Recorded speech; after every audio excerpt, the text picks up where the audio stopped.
And Wordsworth got more poems in lyrical ballads, but the idea of lyrical ballads was given by Coleridge. As we know that the time of Wordsworth was 1770 to 1850. So Wordsworth, Southey, and Coleridge, they are the lake poets because they belong to Lake District. They three, that the three trio, they lived together, they wrote together, and they are called lake poets because they have got common theme of lake poetry, of Lake District. So lyrical ballads is combined work of Wordsworth and Coleridge. Now, when we think about Wordsworth is having a good married life, simplicity of nature, and no politics. He was not interested in politics. So his life was very simple and good friendship with Coleridge. Now let us think about Coleridge. Coleridge as a poet, as a romantic poet. When we think about Coleridge, we have to think about first we have to think about his collaboration with Wordsworth. As I have told you that lyrical ballads was the idea of Wordsworth. He wrote less. Wordsworth wrote more poems in lyrical ballads, and the definition for poetry, romantic poetry, was given by Wordsworth. But the mind behind this project was that of Coleridge. Coleridge is a little bit complicated person. His period was 1772 to 1834. Coleridge wrote The Rime of the Ancient Mariner, Kubla Khan, and these lyrical ballads. But he was mentally and physically misfit a little bit. Wordsworth has a sound personality, while Coleridge has a complicated nature. Mentally less fit, physically less fit, and unfortunately the victim of opium. He was very much crazy after opium, drug addict. Opium is a sort of drug. So that opium gave the wrong end to his life in certain way. He wrote Kubla Khan. Kubla Khan is about the Mughal emperor of India. In the memory of that Mughal emperor, he wrote Kubla Khan. So Wordsworth has a good friendship with Coleridge. But Coleridge, we know that he was a complicated man. After some years, after writing together for some years, Coleridge had a fight with Wordsworth. So he went away from him. Then Coleridge was separated from his wife, divorced his wife. So family problem, he was drug addict, opium addict, and his nature was also such. So, but this difficulty gave him different genius. Coleridge was more famous as in for his work Biographia Literaria. It's a critical work, criticism on poetry, on the language of poetry, on the quality of poet, quality of criticism. That Biographia Literaria made him very famous as a critic. And Coleridge, in the last 10 years, he gave lectures on Shakespeare, Milton. His lectures were very famous. His lecture on Hamlet was supposed to be the best because he was very much fan of Shakespeare. Plus, this complication of ideas, nature, and thinking gave him a new approach to imagination. As we know that the word imagination is very useful for any poet. What is imagination? When we think about imagination, we have to think about Coleridge. Coleridge defined imagination in a very critical way. He gives the division. He divided imagination. He said that there are two imaginations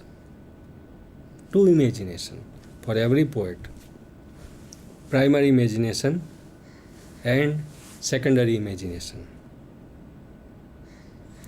Primary imagination is the beginning for the poet.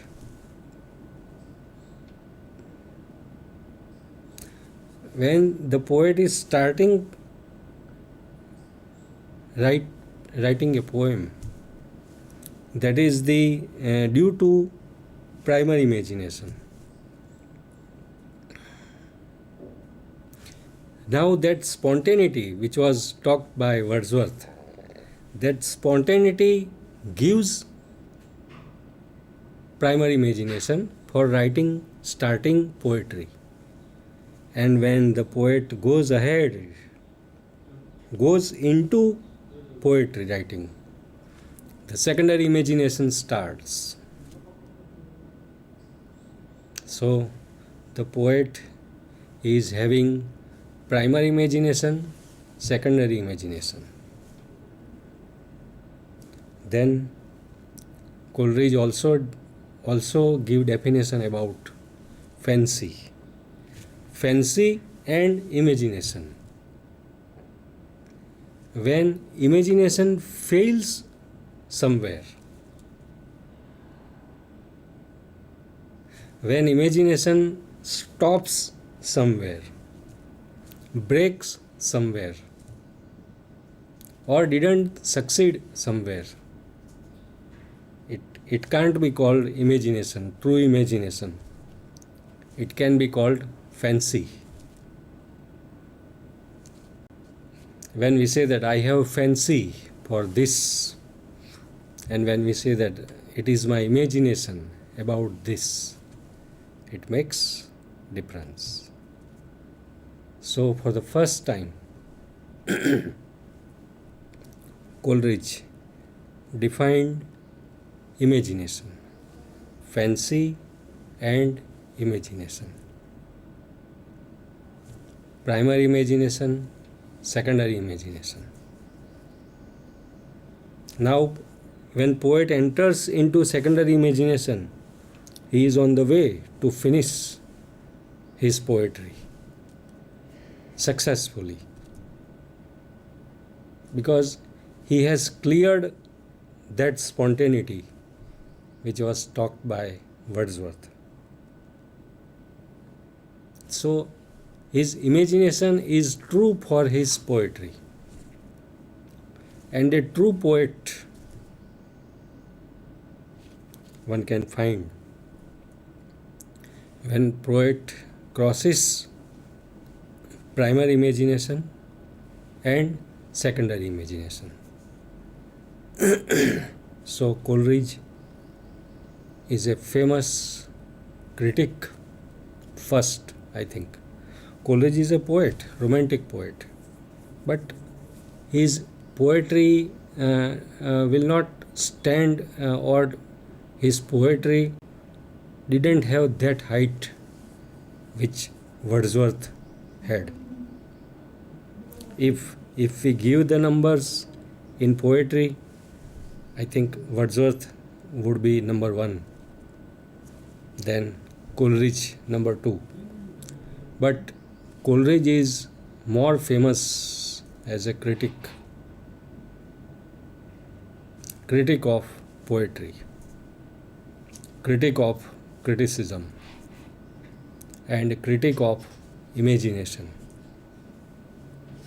So this is union of Wordsworth and Coleridge. Now the third poet, John Keats. Keats is a very famous romantic poet.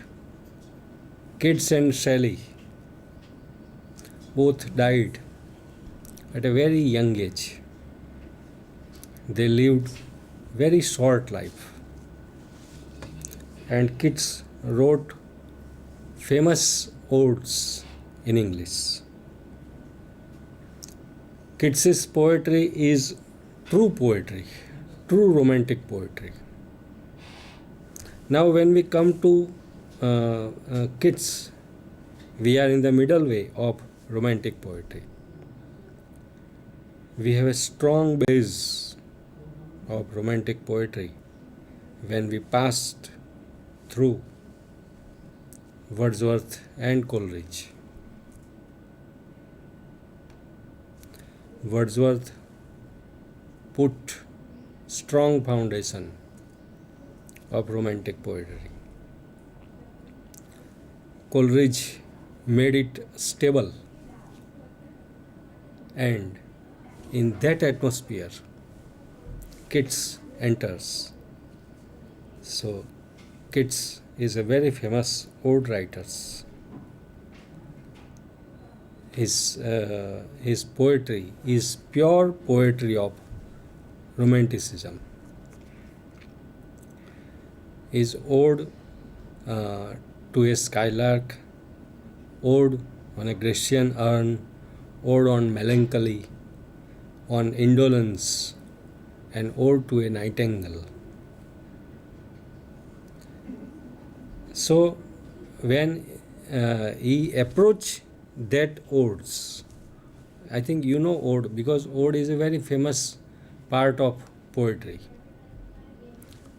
What is the difference between a lyric and an ode?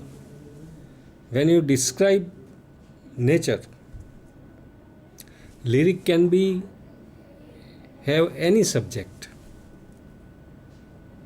love, feelings, hatred, any subject, but with depth on the subject, and it is sort of short poem of single imagination. But when we are talking about odes, it is basically deals with natural elements, nature. Generally odes are written on nature. So Keats's famous line, beauty is truth, truth is beauty, all you know, all you should know, is a very famous line. For Keats, The epitome or the epitaph of beauty is a joy forever. Not the beauty of humankind. The beauty of human is also there. Beauty of women are also there. But not he will not stick to that beauty only. He is talking about the beauty of nature, the beauty of the sun, the beauty of the full moon at night, the beauty of the wind, the beauty of the sea, the waves, the green fields. The green fields are there and beautiful crops is there. The beauty of the sheep, the beauty of the shepherd, the rustic life. Generally, the beauty of nature. So, the beauty of the nature is a sort of inspiration for the romantic poets. Most of the romantics described nature. They loved the beauty of the nature. When we see beautiful sparrows, beautiful birds, they are passing through many people. Some people don't see them. Some people don't hear their musical voice. We celebrated recently Sparrow Day, few days back. Sparrow is a very small bird. But the sparrow has a very musical voice and very nice colors, different shades. When we see them, when we see their colors, it's really God's beauty. It's really grace of God if we feel